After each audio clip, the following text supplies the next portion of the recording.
Hello friends, welcome back to my channel. तो आज हम हमारी इस वीडियो में मेडिवल इंडियन हिस्ट्री का चैप्टर 3 स्टार्ट करने वाले हैं, जो कि है शहाबुद्दीन मोहम्मद गौरी के बारे में। तो 1173 एडी के अंदर जो मोहम्मद गौरी है वो गजनी का शासक बन जाता है और 1175 में खैबर और गोमल दर्रे से वो भारत पर अटैक करता है। ठीक है, और कहाँ पे अटैक होता है उनका? सबसे पहले मुल्तान पर। इनके रीजंस क्या थे? सबसे इम्पोर्टेंट धन की प्राप्ति, और दूसरा था साम्राज्यवाद यानी कि एम्पायर एक्सपेंशन। तो भारत पर उनके प्रमुख आक्रमण के बारे में पढ़ते हैं। तो 1175 में उनका फर्स्ट अटैक होता है मुल्तान के अंदर, जिसमें उनकी क्या होती है? विजय होती है।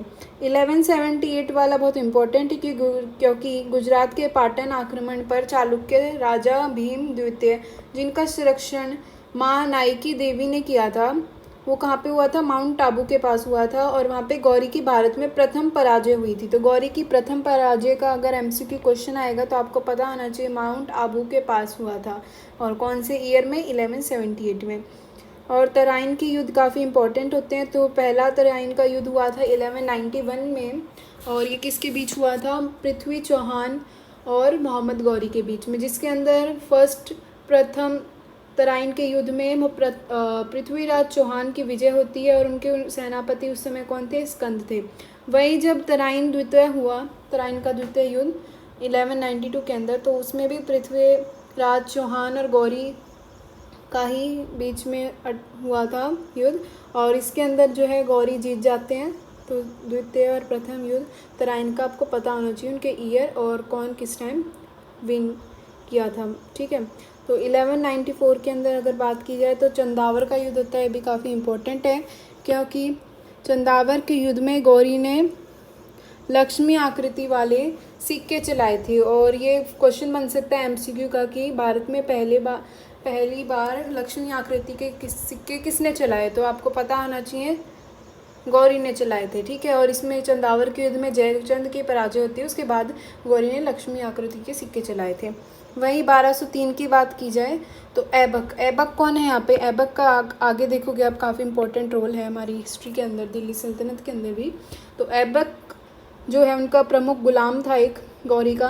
उन्होंने कालिंजर का युद्ध लड़ा था, जिसके अंदर चंदेल के शासक परम आदिल देव को उन्होंने हराया था। और 15 मार्च 1206 के अंदर खोखर सरदार द्वारा हमारे जो गौरी हैं उनकी मृत्यु हो जाती है, और फिर उसके बाद भारत में दिल्ली सल्तनत की शुरुआत होएगी। तो ये भी आपको पूछ सकते हैं कि गौरी की मृत्यु कब हुई, और या फिर पूछ सकते हैं कि दिल्ली सल्तनत की कब शुरुआत हुई। तो आपका पता होना चाहिए 15 मार्च 1206 के अंदर। वहीं सम अदर फैक्ट्स, अन्य तथ्यों की बातें करें तो पृथ्वीराज व गौरी नाम के सिक्के चलाए उन्होंने। पृथ्वीराज की इसलिए चलाए थे क्योंकि गौरी का मानना था कि वो काफ़ी ज़्यादा वीर राजा थे, तो इसलिए उन्होंने पृथ्वीराज के सम्मान में उनके भी सिक्के चलाए थे। और उत्तर भारत में एकता प्रणाली चलाई थी, जिसके अंदर लैंड को डिवाइड कर दिया जाता है। और वहीं उनके 4 प्रमुख गुलाम, ये काफ़ी इंपॉर्टेंट पॉइंट हो जाता है, कौन कौन से थे? कुतुबुद्दीन ऐबक, जिसको लाहौर व दिल्ली का इलाका मिला था। यलदौज, जिसे गजनी का इलाका मिला। कुबाचा को कच्छ व सिंध का, आप ऐसे याद कर सकते हो, क से कच्छ तो कुबाचा से कच्छ। ठीक है, और बख्तियार खिलजी को बंगाल व बिहार मिला। ठीक है, तो ये आपको पता होना चाहिए उनके 4 प्रमुख गुलाम कौन कौन से थे। अब हम उनके एक गुलाम इख्तियार उद्दीन मोहम्मद बिन बख्तियार खिलजी, यानी कि 4th वाला जो है ना, जिसे बंगाल और बिहार का मिला था राज्य, उसके बारे में पढ़ेंगे। 1200 लेके 1204 तक का इनका शासन रहा। बंगाल बिहार पर उन्होंने आक्रमण करके खुद जीता था। वहीं उस समय के शासक कौन थे? यहाँ के लक्ष्मण सेन थे, और उन्होंने नालंदा विक्रमशिला यूनिवर्सिटी को तहस नहस किया था, जो कि काफ़ी ज़्यादा इनके लिए बुरी चीज़ है, क्योंकि ये उस समय की बेस्ट यूनिवर्सिटीज़ थी, और उन्होंने इन्हें ध्वस्त कर दिया था। लखनौती को उन्होंने अपनी राजधानी बनाया।